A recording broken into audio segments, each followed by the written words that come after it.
Saudara, salam damai untuk kita semua. Pada kesempatan ini saya akan memberikan pengantar singkat mengenai metode membaca kitab suci, yaitu metode Persekutuan Pembaca Alkitab atau PPA.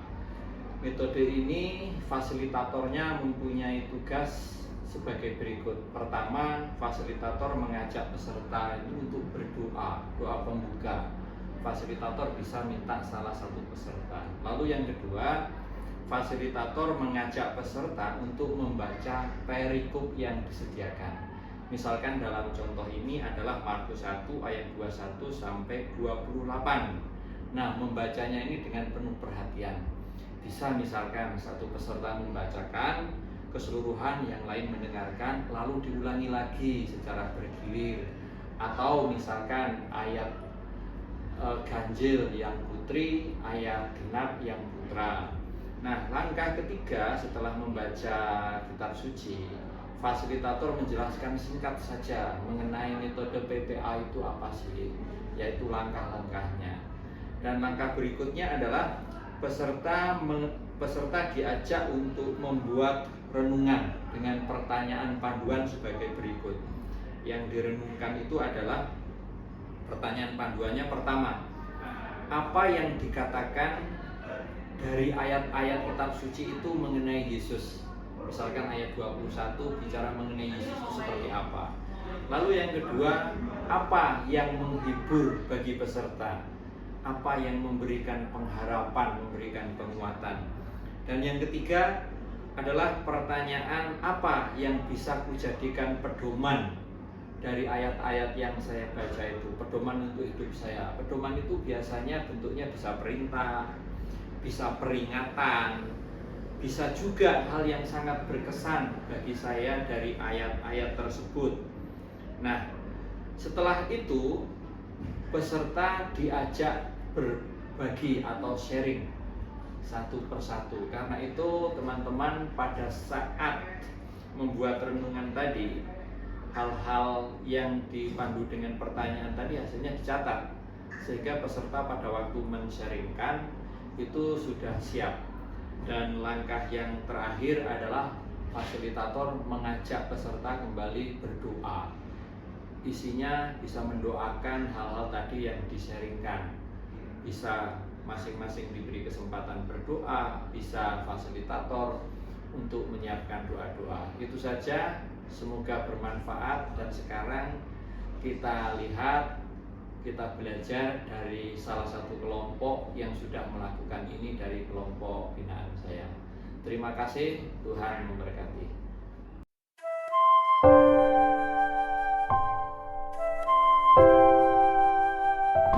Oke teman-teman, jadi pada hari ini kita akan melakukan kegiatan PPA, itu Persekutuan Pembaca Alkitab. Boleh kita mulai dengan doa dulu ya. Dalam Bapa dan Putra dan Roh Kudus, amin. Ya Tuhan, terima kasih atas hari yang indah pada hari ini. Sebentar lagi kami akan mulai pertemuan pada hari ini. Berkatilah kami agar bisa mengikuti serta menerapkannya melalui apa yang kita pelajari hari ini dalam kegiatan yang akan kami lakukan di hari-hari selanjutnya. Amin.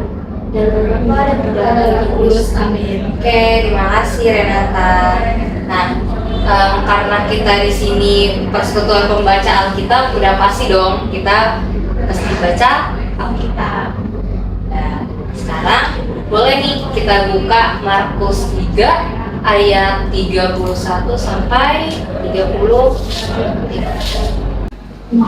Nanti bacanya per ayat ganti-gantian ya. Oke. Yesus dan sanak saudaranya. Lalu datanglah ibu dan saudara-saudara Yesus. Sementara mereka berdiri di luar, mereka menyuruh orang memanggil dia. Ada orang banyak duduk mengelilingi dia. Mereka berkata kepadanya, "Lihat, ibu dan saudara-saudaramu ada di luar dan berusaha menemui engkau." Jawab Yesus kepada mereka, "Siapa ibuku dan siapa saudara-saudaraku?" Ia melihat kepada orang-orang yang duduk di sekelilingnya itu dan berkata, "Ini ibuku dan saudara-saudaraku." Barang siapa melakukan kehendak Allah, dialah saudaraku laki-laki, dialah saudaraku perempuan, dialah ibuku. Demikianlah hidup. Pujilah Kristus. Nah, sekarang kita udah baca nih, kita udah tersampaikan lah ya tujuan PPA ini, membaca Alkitab. Pertama mau jelasin PPA dulu nih. PPA itu apa sih? Yang kita tahu PPA itu kan Persekutuan Pembaca Alkitab. Jadi tujuannya untuk pasti membaca Alkitab. Tapi selain untuk membaca Alkitab, tentu kalau kita baca Alkitab tuh pasti kita harus ngerti maknanya juga dong. Arti dari tiap ayatnya, apa yang ingin Tuhan sampaikan ke kita lewat ayat tersebut. Nah, di situ fungsi utama dari PPA. Nah, aku sekarang mau minta kalian buat renungan tentang ayat ini. Jadi buat soalan pertama itu, apa yang dikatakan dalam kutipan ini mengenai Tuhan? Maksudnya apa Yesus itu lagi ngapain di kutipan ini? Kamu jelasin per ayatnya gitu. Ayat 31, ayat 31 kamu lagi ngapain, ayat 32 kamu lagi ngapain, Yesus lagi ngapain gitu. Kamu tulis. Terus yang kedua itu, apa yang menghibur aku? Apa yang dapat menghibur aku? Jadi di sini itu maksudnya janji Yesus di sini yang dapat menghibur kita. Terus yang ketiga itu, apa yang dapat kujadikan pedoman? Udah jelas ya, karena di sini ditanyainnya pedoman ayat mana atau suatu pengertian kesimpulan dari ayat-ayat ini bisa kamu jadikan pedoman apa? Kamu tulis. Oke, kita tulis masing-masing dulu ya renungannya. Oke, karena kita udah pada selesai ya bikin renungannya, udah pada selesai kan semua? Oke, bagus. Sekarang aku mau minta nih kalian sharing renungan kalian masing-masing. Siapa? Nomor 1? Boleh. Jadi nomor 1 kan pertanyaannya itu, apa yang dikatakan dalam kutipan ini mengenai Yesus? Nah, itu kan dijelasin per ayat. Jadi di ayat 31 tuh, Yesus tuh kedatangan ibu dan saudara-saudaranya, dan dia tuh nggak tahu. Makanya ibu dan saudara-saudaranya tuh memanggil seseorang untuk memanggil Yesus. Terus di ayat ke-32, Yesus itu sedang berkumpul bersama dengan banyak orang atau murid-muridnya. Lalu ada yang berkata kepadanya, ada ibu dan saudaranya yang ingin bertemu dengannya. Terus untuk di ayat ke-33, Yesus menjawab atau berkata kepada orang itu dengan mempertanyakan balik kepada orang itu seolah dia tidak tahu. Seperti pada ayat 33 bunyinya itu, jawab Yesus kepada mereka, siapa ibuku dan siapa saudaraku? Tuh. Terus di ayat ke-34, lalu Yesus tuh berkata kepada mereka semua yang sedang duduk di sekelilingnya itu. Jadi mereka semua tuh adalah saudaranya atau juga ibunya Yesus. Jadi Yesus tuh menganggap kita semua itu saudara atau ibu kandungnya Yesus. Terus di ayat 35 kemudian Yesus juga berkata bahwa orang yang melakukan kehendak Allah atau orang yang berbuat sesuai dengan perintah Allah itu adalah saudara yang laki-laki atau perempuan dan juga ibunya Yesus. Terima kasih Cerdes. Nah, siapa sekarang yang mau nomor 2? Oke, boleh. Jadi nomor 2 kan soalnya apa yang menghibur aku, janji Yesus.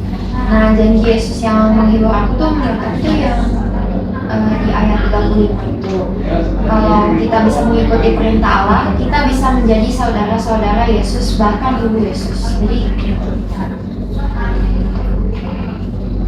Sekarang nomor 3 saya akan boleh. Oke, untuk yang nomor 3 itu apa yang dapat kujadikan pedoman. Nah, menurut aku jawabannya itu ada pada ayat ke-35, di mana barang siapa melakukan kehendak Allah, dialah saudaraku laki-laki, dialah saudaraku perempuan, dialah ibumu.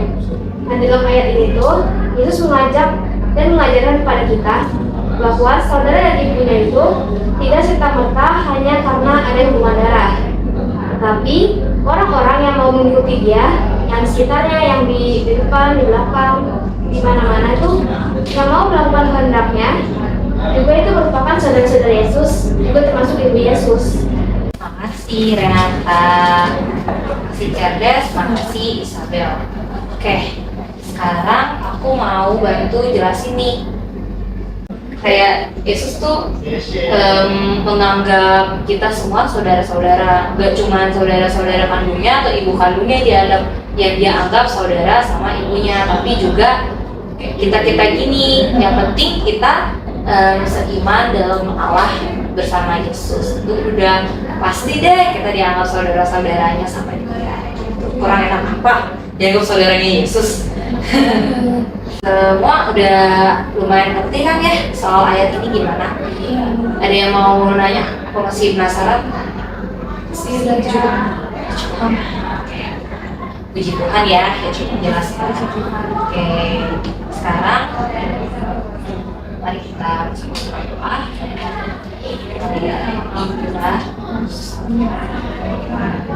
Tuhan, anak-anak ini telah melaksanakan persekutuan membaca Alkitab. Tuhan, sekarang kami ingin menyelesaikan kegiatan ini.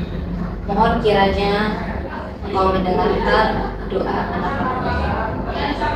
Tuhan Yesus, terima kasih karena pada hari ini kita semua dapat berkumpul di sini sehingga kami dapat mengikuti PPA pada hari ini.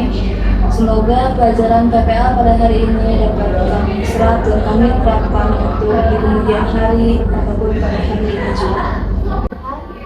Setelah kami melewati pertemuan pada hari ini, kami mohon bimbinganmu tentang penyertaanmu pada hari ini, agar kami dapat menerapkannya serta melakukan dan berikan kepada orang-orang di sekitar kami. Dari surga, dimuliakanlah namamu, datanglah kerajaanmu, jadilah kehendakmu di atas bumi seperti dalam surga. Berilah kami rezeki pada hari ini, dan ampunilah kesalahan kami, seperti kami pun mengampuni yang bersalah kepada kami. Dan janganlah masukkan kami ke dalam percobaan, tapi bebaskanlah kami dari yang jahat. Oke teman-teman, kan tadi kita udah ngelakuin PPA ya. Nah sekarang aku pengen tahu nih pendapat atau evaluasi dari kalian nih tentang PPA ini. Positif banget untuk kita semua, karena ini bisa membuat kita jadi lebih interaktif sama teman-teman, lebih melatih kita untuk bicara di depan umum. Kalau menurut aku karena kita agak jarang-jarang gitu ya, nah terus kadang susah nih buat ngutarain kata-katanya, kayak biar ini loh pandangan gua, biar lu pada paham gitu, susah.